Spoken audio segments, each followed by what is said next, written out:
Hello. I just want to make a little video here, kind of dispelling some remnant ASP hater like apprehension for ASP handcuffs. Um, you may have heard, ASP handcuffs, they're rubbish, they break and they bend, so they'll be useless. Well, here's the thing. ASP pay attention to their customers, and they've made improvements over the years, including just recently.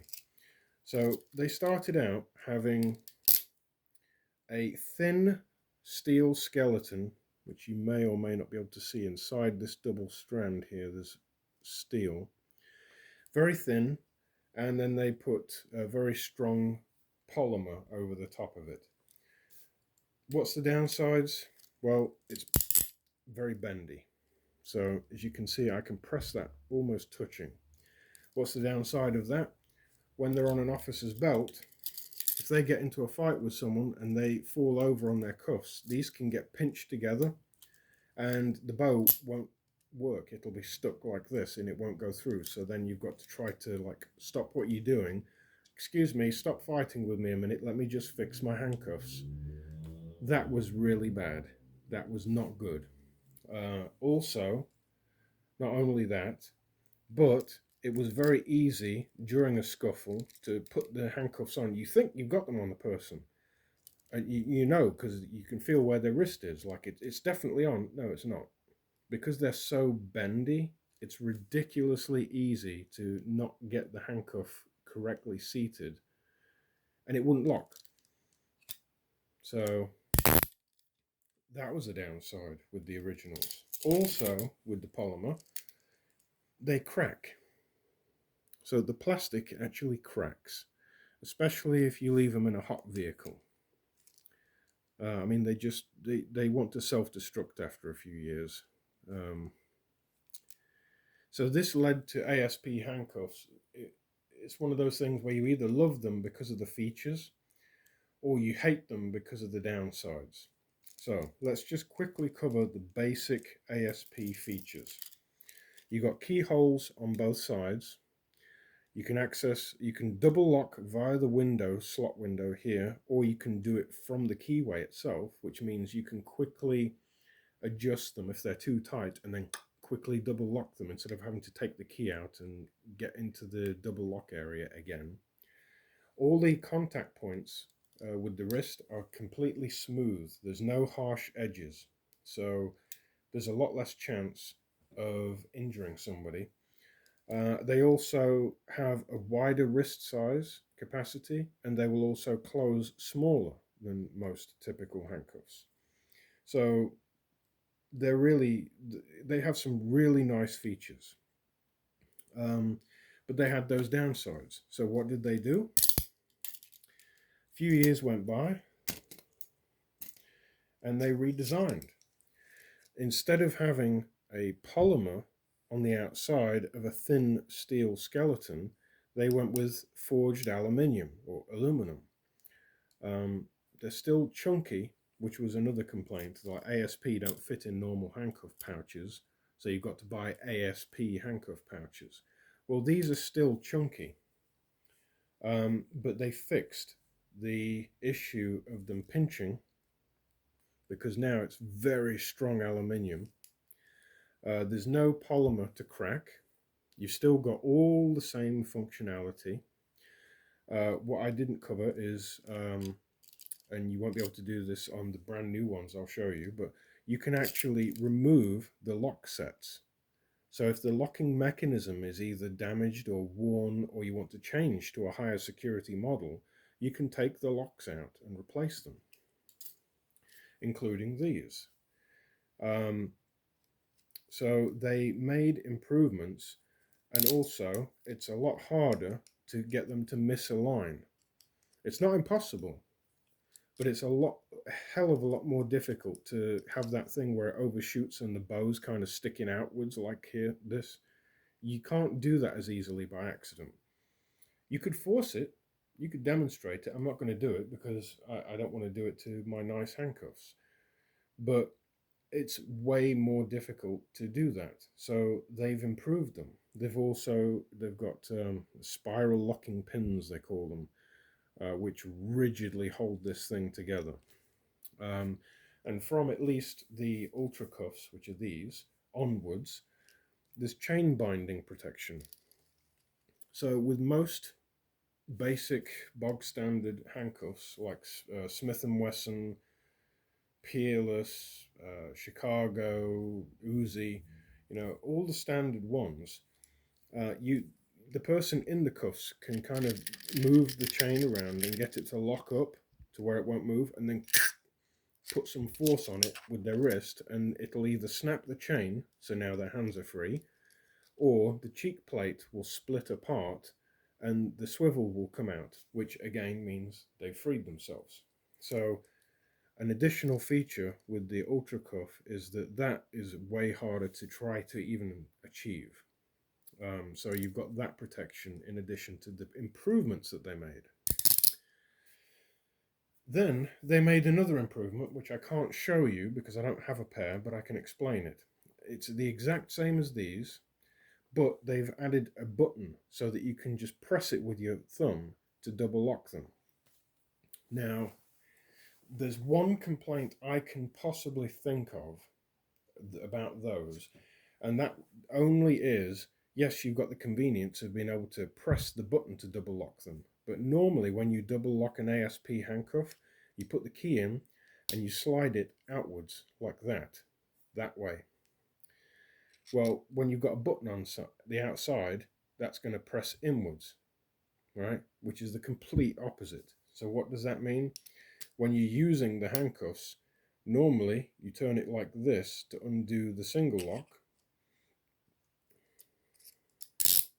And when you want to take off the double lock, you go, well, when you want to put on the double lock, you go the other way. So you would turn it like that to put the double lock on via the keyway. Well, with the UltraPlus cuffs, it's completely backwards. So instead of turning it like this to open the handcuff, you don't. That's going to double lock it or do nothing if you've already double locked them. You have to turn it the opposite way, which is completely counterintuitive to people throughout the whole entire history of ASP handcuffs. But you do end up with that benefit of the push button, which is kind of handy. So I can imagine that could be a complaint, but it's something you'd probably get used to. But you've got all the same features, you've got the same construction, so you've still got the same rigidity and non-cracking. So it's everything that this is, only with a push button, and you have to turn the key the opposite way as you'd normally be used to doing. Okay, so they added that little quality of life thing, but ASP have always been expensive. Here's the Ultracuff hinged version. This is an identifier model that has a blue part here. And I've got high security locks in here, which means a normal key won't even work in these. You have to have a special key with a split down it. But this is the hinge version of what I've just shown you here. So these are probably getting on for nearly $100 for these. That's kind of expensive. And I think these are like 60 or 70. I think about 70, something like that for these. So they're expensive and it puts people off. So what have they done now? They've taken that feedback and now they've come out with their Sentry line.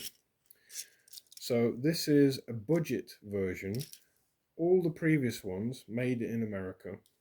These are designed in America, like all the rest, but they are manufactured in Thailand. They're manufactured in Taiwan to very high quality standards. This isn't rubbish. This is really good, and I love these things. But they're made out of steel. They're not made out of aluminium or aluminum. They're actually made out of steel. So they're very strong still. They're very slightly pinchable, a little bit more than the aluminium ones, the Ultracuffs, but you've got most of the features at a lower price point. So these are probably something like $40, I think, for the chain link. And they've, within the past, I don't know, month or something, they've come out with hinged versions. So these are brand spanking new. I'm one of the few people in England to have them. And again, all steel. Yeah, and they are just, they're more heavy, for sure. They are more heavy. But they're very solid, and they have most of the ASP features. What don't they have? Well, you can't take the locks out because it's all steel and it's all self-contained. So I can imagine about these budget versions that people would complain, oh, well, you can't even take the locks out. That's no good. But really, is it? These are all steel. All of the previous models, including the latest full shebang ones that have that push button on, the locking mechanisms, yes, you can replace them. You can change them. You can do that for the purposes of maintenance, to put brand new ones in, or to change the level of security. But those locking mechanisms, the housing is plastic. Bits inside it are plastic. The whole double locking bar, like this blue bit there that you can see on the inside, that's all plastic. So when you're putting a key in, you can damage them over time because you're interacting with plastic. The whole part in the key that disengages or re-engages the double lock is plastic. So if you're using non-ASP keys, which are sharp, like you'll notice that ASP keys typically are really smooth. Well, if you're using different keys, like Zac tool keys and things, you'll probably damage them quicker. So yeah, with the Sentry models, yeah, you can't take the locks out. They're permanently in there, but it's all metal. So you're interacting with nothing but metal, right? Double lock is engaged, double lock is disengaged. It's the contact points that the key is touching, metal. So, and you've still got chain binding protection, very smooth swivels. The mechanism of all of these are really smooth. Like even if you don't put it on with some force and you just do it lightly, it still engages the teeth. So therefore, when the teeth are engaged, you can then just tighten it to what's necessary. They're buttery smooth. So you've still got the smooth edges. You've still got no cracking of any polymer or anything. You've got no pinching issues. You've got an all steel, a little bit heavier construction that can't be chain bound and snapped like typical handcuffs can. They're a little bit thinner, so they will fit into somewhat more standard cases. There's no guarantees, of course, but as you can see, they are actually a bit thinner. It's hard to get the angle to show you, but they are a little bit thinner. So they're not as chunky. And I absolutely love these hinged ones. I mean, they're just so nice, and they've got some nice heft to them.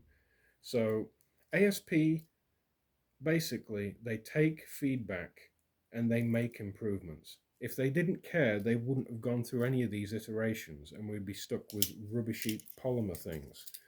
I don't like these. I only have them in my collection just so that I have a representation of the old style. But I don't like them. They're too bendy, and even though I have no like professional occupational use for handcuffs, I just collect them, it still annoys me that that's a thing. And that was a thing when they were being used by police forces. So, but anything after that, all of these aluminium ones, I love them. I mean, they're just great. So I get a little bit tired of hearing ASP is rubbish. ASP is no good. You don't want ASP. Go with Smith. Go with Smith and Wesson or Peerless. They're all good. Yeah, there's nothing wrong with those. Smith and Wesson can be snapped. Peerless can be snapped. Smith and Wesson can be picked. These can be picked. Like, you have to go with what you want to go with. And these ASP have nice quality of life features, safety features, and I just think they are worth the money, especially the Sentry ones, because you're getting a nice handcuff at a much more affordable price with all of the really important ASP features that I kind of think all handcuffs should have, really. Um, so there you go. Hopefully, this may have enlightened you to ASP handcuffs and the pros and the cons. If you found this video interesting, please like and subscribe, and I will see you on whatever the next video happens to be about. Thank you.